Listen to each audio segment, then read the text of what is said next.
Hello everyone, hi this is Sneha from Positiversity and welcome to all again. Guys, आज के इस lecture में हम एक नए टॉपिक को करने जा रहे हैं जो है वैज्ञानिक प्रबंधन का सिद्धांत, जो कि टेलर द्वारा प्रस्तुत किया गया था। सो गाइज, ये जो टॉपिक है ये भी आपके एग्ज़ाम के पॉइंट ऑफ व्यू से काफ़ी इम्पॉर्टेंट है।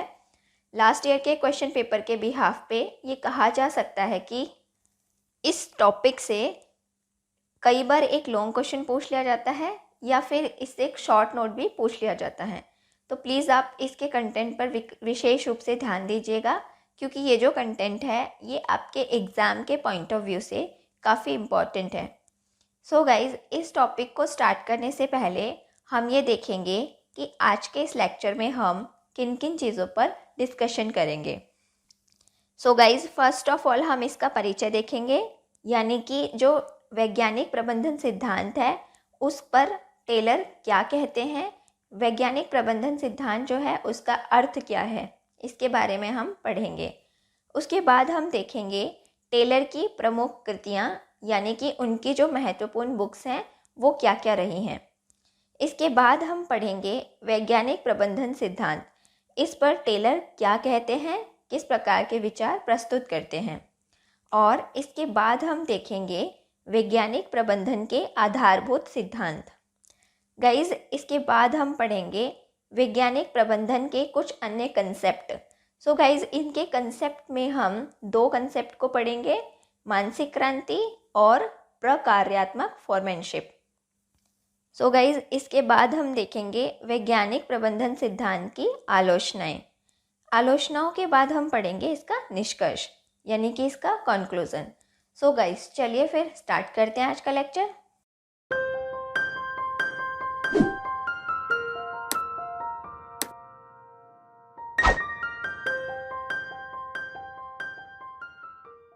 सबसे पहले हम इसका परिचय देखते हैं।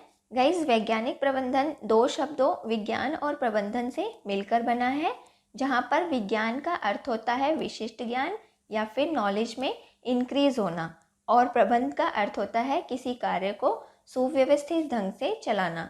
इस प्रकार जो वैज्ञानिक प्रबंधन है उसका अर्थ है विशिष्ट ज्ञान से किसी कार्य को सुव्यवस्थित ढंग से करना ही वैज्ञानिक प्रबंधन कहलाता है। संगठन का पहला सिद्धांत टेलर द्वारा प्रस्तुत किया गया था। टेलर एक इंजीनियर थे, ये वैज्ञानिक प्रबंधन के जन्मदाता थे, और इन्हें क्या है, ये पहले व्यक्ति माने जाते हैं जिन्होंने औद्योगिक कुशलता और अर्थव्यवस्था को बढ़ावा देने के लिए हमारे औद्योगिक कार्यों और प्रबंधन के क्षेत्र में औद्योगिक पद्धति को अपनाने का सुझाव दिया था। गाइस, 19वीं शताब्दी के अंतिम भाग में औद्योगिक क्रांति अपने चरम सीमा पे थी। तब क्या था, व्यापार और उद्योग में तीव्र विस्तार से जो औद्योगिक योजना और प्रबंध थी उसमें नई समस्याएं सामने आने लगी थी। कारखानों की जो स्थिति थी वो अव्यवस्थित हो गई थी, जिसके चलते कार्य करने के ढंग, उपकरण तथा प्रक्रिया कुशलता के अनुरूप नहीं थी। ठीक है, तो इससे क्या था, ये सारी जो समस्याएं उत्पन्न हुई, तो टेलर ने अपना वैज्ञानिक प्रबंधन का जो विचार है वो प्रस्तुत किया था। टेलर की मुख्य धारा थी कि प्रबंध स्पष्ट निर्मित कानून और सिद्धांतों पर आधारित है, जिन्हें सभी संगठन में एक समान रूप से लागू किया जा सकता है। टेलर एक इंजीनियर थे। इनका जन्म 20 मार्च 1856 को जर्मन टाउन में हुआ था, और इन्होंने ही हमारा जो वैज्ञानिक प्रबंधन है उसकी नींव डाली थी। 1875 में फिलाडेल्फिया की एक छोटी सी फर्म में मशीनों के प्रशिक्षणार्थी के रूप में इनको रखा गया था। 1880 और 81 के बीच में मिडवेल स्टील कंपनी के श्रमिकों के एक समूह का निरीक्षण के तौर पर इनको नियुक्त किया गया था। गाइज, 1915 में इनकी मृत्यु हो जाती है। और सो गाइज, इसके बाद हम देखते हैं कि इनकी कुछ मुख्य कृतियाँ थी। सो गाइज, अब हम देखते हैं कि इनकी जो बुक्स हैं वो क्या हैं। इनकी जो प्रमुख बुक हैं उसमें सबसे पहले नोट्स ऑन ब्लीडिंग है, जो कि 1894 में प्रकाशित हुई। उसके बाद अ पीस रेट सिस्टम 1895 में, शॉप मैनेजमेंट 1903 ये इनका आर्टिकल है। एंड नेक्स्ट जो है the art of cutting metal 1906 में। नेक्स्ट जो है शॉप मैनेजमेंट 1910 में। एंड देन उसके बाद जो है प्रिंसिपल्स ऑफ साइंटिफिक मैनेजमेंट, जो कि 1911 में प्रकाशित हुई, और यही बुक जो है वो आगे चलकर 1949 में साइंटिफिक मैनेजमेंट के नाम से पुनः प्रकाशित हुई थी। वैज्ञानिक प्रबंधन सिद्धांत टेलर के अकॉर्डिंग। सो गाइज, अब हम देखते हैं कि जो वैज्ञानिक प्रबंधन सिद्धांत है वो टेलर के अकॉर्डिंग क्या था। टेलर का यह सिद्धांत संगठन का पहला क्रमबद्ध सिद्धांत था। इसका आरंभ औद्योगिक क्रांति के आरंभिक अवस्था में ही हो गया था, जिसके माध्यम से औद्योगिक विकास की कुछ समस्याओं को सुधारने का प्रयास किया गया था। औद्योगिक समाज की मुख्य चिंताएं दक्षता सुधारना, उत्पादन की लागत घटना और घटना या घटाना या फिर लाभ बढ़ाना आदि थीं, जिसमें एक का संबंध कामगारों की दक्षता प्रबंधन के साथ साथ कार्य की प्रौद्योगिकी तथा तकनीकी सुधार से था, जबकि दूसरे का संबंध नई कॉलोनियों के लिए बाजार का विस्तार करना था। टेलर औद्योगिक समाज की पहली चिंता का समाधान करने का प्रयास कर रहे थे, इसलिए उन्होंने कार्य करने के वैज्ञानिक ज्ञान और संगठनों का प्रबंध करने के वैज्ञानिक तरीके पर ही बल दिया था। वैज्ञानिक प्रबंधन आधारभूत सिद्धांत। गाइज, अब हम देखते हैं कि जो वैज्ञानिक प्रबंधन के आधारभूत सिद्धांत टेलर द्वारा बताए गए हैं वो क्या हैं। गाइज, टेलर क्या करते हैं, प्रबंध की कमियों को दूर करने के लिए कुछ सिद्धांत बताते हैं और इन सिद्धांत को ही वैज्ञानिक प्रबंधन का सिद्धांत कहा जाता है। ये क्या है, ये 5 प्रकार के सिद्धांत बता रहे हैं। पहला है विज्ञान ना कि अंगूठे का नियम। टेलर अपने वैज्ञानिक प्रबंधन सिद्धांत में विज्ञान के विकास पर अधिक बल देते हैं। उनका मानना है कि हर कार्य को वैज्ञानिक विधि से किया जाना चाहिए, ना कि अंगूठे के नियम के आधार पर। अर्थात अनुभव द्वारा सुधार और विकास करने के परंपरागत सिद्धांत गलती करो और सुधारो के स्थान पर वैज्ञानिक तरीके से ही कार्य का बंटवारा किया जाना चाहिए। दूसरा ये बताते हैं सामंजस्य ना कि संघर्ष। टेलर चाहते हैं कि उद्यम में जो हमारे वर्कर हैं और जो हमारे प्रबंधक हैं उनके बीच क्या है, सामंजस्यपूर्ण संबंध होना चाहिए, क्योंकि अगर ऐसा हो पाएगा तभी एक जो उद्यम होगा वो सफल बनेगा और अपने जो उसका उद्देश्य है उसको प्राप्त कर सकेगा। क्योंकि ऐसा माना जाता है कि उद्यम के 2 मुख्य स्तंभ होते हैं, कर्मचारी और प्रबंध, और इनके बीच अगर सामंजस्यपूर्ण संबंध होंगे तभी हमारा जो उद्यम होगा वो अपने लक्ष्य को हासिल कर पाएगा। थर्ड पॉइंट में ये बता रहे हैं सहयोग ना कि व्यक्तिवाद। कहते हैं कि अकेला चना कभी भार नहीं फोड़ता है, ठीक उसी प्रकार से व्यक्तिवादी प्रयत्नों से भी संगठन के उद्देश्य को प्राप्त नहीं किया जा सकता है।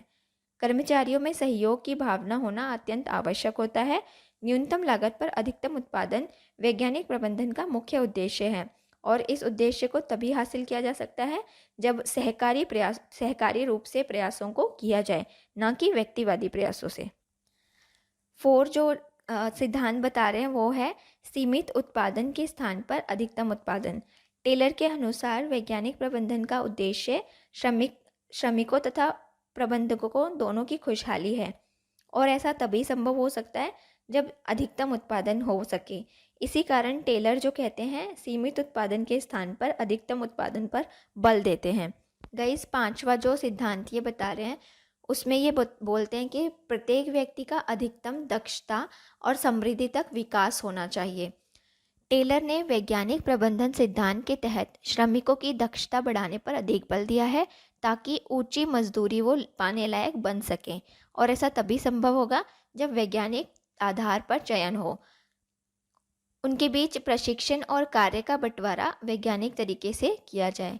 इसी के साथ वैज्ञानिक प्रबंधन श्रमिकों की समृद्धि के पक्ष में विशेष बल देता है, क्योंकि मालिकों की समृद्धि तभी संभव होती है जब श्रमिक समृद्ध होगा। सो गाइज, अब हम देखेंगे कि जो हमारा वैज्ञानिक प्रबंधन थ्योरी है इसके अन्य कंसेप्ट जो टेलर क्या बताते हैं। इसमें हम 2 कंसेप्ट को देखेंगे, पहला मानसिक क्रांति और दूसरा प्रकार्यात्मक फॉर्मेनशिप। मानसिक क्रांति से टेलर का अभिप्राय ये है कि ये वैज्ञानिक प्रबंधन का मूल तत्व है। यहाँ पर हमारा श्रमिक और मालिक 2 चीज़ें देखी गई हैं।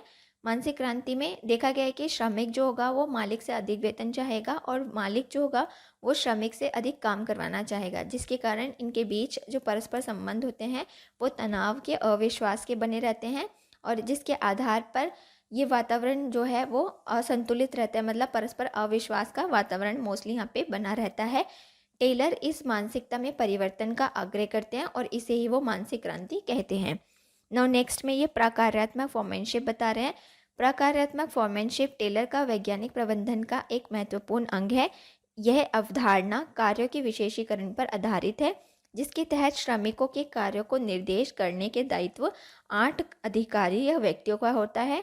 ये 8 अधिकारी जो होंगे, इनमें 4 व्यक्ति नियोजक और 4 श्रमिकों के कार्य से प्रत्यक्ष रूप से जुड़े होते हैं। ये 8 अधिकारी श्रमिक के कार्यों को निर्देशित करते हैं। सो गाइस, जो हमारे टेलर हैं वो कुछ 8 अधिकारियों की बात करते हैं। उनकी चर्चा निम्न आधार पर हम कर सकते हैं। पहले अधिकारी का नाम कार्यक्रम क्लर्क होता है। कार्यक्रम जो क्लर्क है उसका काम दैनिक कार्यक्रम तैयार करना और उससे संबंधित आवश्यक सूचनाएं प्रदान करना होता है। जो दूसरा हमारा अधिकारी है उसका जो नाम है वो निर्देशन कार्ड क्लर्क कहलाता है। इसमें क्या है, इस क्लर्क का काम निर्देशन पत्र तैयार करना है और उसे गैंग बॉस तक पहुंचाना है। तीसरा जो अधिकारी है वो है समय और लागत क्लर्क। गाइस, समय और लागत क्लर्क अधिकारी का जो काम है वो जो है विभिन्न क्रियाएं जो हो रही हैं उनमें जितना भी समय लग रहा है और जितनी भी लागत लग रही है उससे संबंधित सूचनाएं रखना इसका काम होता है। जो हमारा चौथा अधिकारी है उसे अनुशासक कहते हैं। ये क्या करता है, इसका काम होता है संगठन में अनुशासन बनाए रखना और विवादों का निपटारा करना इनका कार्य है। हमारा पांचवा अधिकारी गैंग बॉस होता है। इसका कार्य प्रत्येक श्रमिक से निर्धारित योजना के अनुसार काम लेना, श्रमिकों को कार्य की आवश्यक सूचना तथा मार्गदर्शन और सामग्री प्रदान करना होता है। हमारा जो 6th अधिकारी है उसका नाम है स्पीड बॉस। ये क्या है, इसका काम होता है श्रमिकों की कार्य की गति पर निगरानी रखना, इस बात का ध्यान रखना कि प्रत्येक कार्य सही समय से हो रहा है और उसका दायित्व कैसा है। इसका जो काम है यही होता है। उसके बाद 7 जो हमारा 7th अधिकारी है वो रिपेयर बॉस होता है। इसका काम मशीनों और औजारों की टूट फूट की मरम्मत करना होता है। 8वां अधिकारी निरीक्षक कहलाता है। ये अपने उद्यम में उत्पादित वस्तुओं की किस्म और गुणों की जांच करता है तथा देखता है कि वस्तु विक्रय के योग्य है या नहीं। ये सारे 8 अधिकारी हमारे टेलर द्वारा बताए गए हैं। तो गाइज़, अब हम देखेंगे कि जो टेलर का वैज्ञानिक प्रबंधन सिद्धांत है उनकी आलोचनाएं किस आधार पर की गई हैं। गाइज़, हम देखते हैं कि इनका जो सिद्धांत था ये काफ़ी कामगार साबित हुआ था, लेकिन इनकी आलोचनाएं भी की गई थी। इनकी आलोचनाओं को हम निम्न आधार पर देख सकते हैं। आलोचकों का मत है कि टेलर ने अपना सारा ध्यान कारखाने पर केंद्रित किया है। उच्च प्रबंधन के सुधार में ये कोई भी परिवर्तन की बात नहीं करते हैं। दूसरे पॉइंट में जो हमारे प्रबंधक हैं और जो श्रमिक हैं वो दोनों ही इनके विरोधी हो गए हैं, क्योंकि प्रबंधक जो हैं वो ये मानते हैं कि उच्च प्रशिक्षण को आवश्यक टेलर मानते हैं। वे लोग जो टेलर के विरोधी हो गए थे वो क्या कह रहे थे, वो चाहते थे कि बिना प्रशिक्षण के ही हम उच्च पद पर पहुंच जाएं, जिसके कारण प्रबंधकों से इनकी नहीं बनी और टेलर को मेडवेल कंपनियों से त्यागपत्र देना पड़ गया। वहीं दूसरी ओर श्रमिक भी इनका विरोध करते हैं, मतलब इनकी आलोचनाएं करते हैं। श्रमिकों ने कार्य संपन्न करने की अवधि तथा अपने सभी प्रकार के काम के मानकीकरण को निर्धारित कर लिया था, या जो उनका मानकीकरण किया गया था उसका विरोध किया गया। मतलब श्रमिक जो हैं वो कार्य संपन्न करने की अवधि तथा सभी प्रकार के कार्यों के मानकीकरण का विरोध कर रहे थे। ठीक है, उनको ये बात बिल्कुल भी पसंद नहीं थी कि आदमी के साथ मशीन जैसा व्यवहार किया जाए। प्रोफेसर हॉक्सी जो हैं वो भी अपनी रिपोर्ट पेश करते हैं और इस सिद्धांत की आलोचना करते हैं। वो कहते हैं कि ये क्या है, ये केवल यांत्रिक पहलुओं से संबंधित है, मानवीय पहलू की इसमें उपेक्षा की गई है। मियो भी इसकी आलोचना करते हैं और हॉथॉर्न प्रयोगों द्वारा टेलरवाद का खंडन करते हैं। साइमन ने भी इस सिद्धांत की आलोचना की है और इसे शारीरिक संगठनात्मक सिद्धांत कहा है।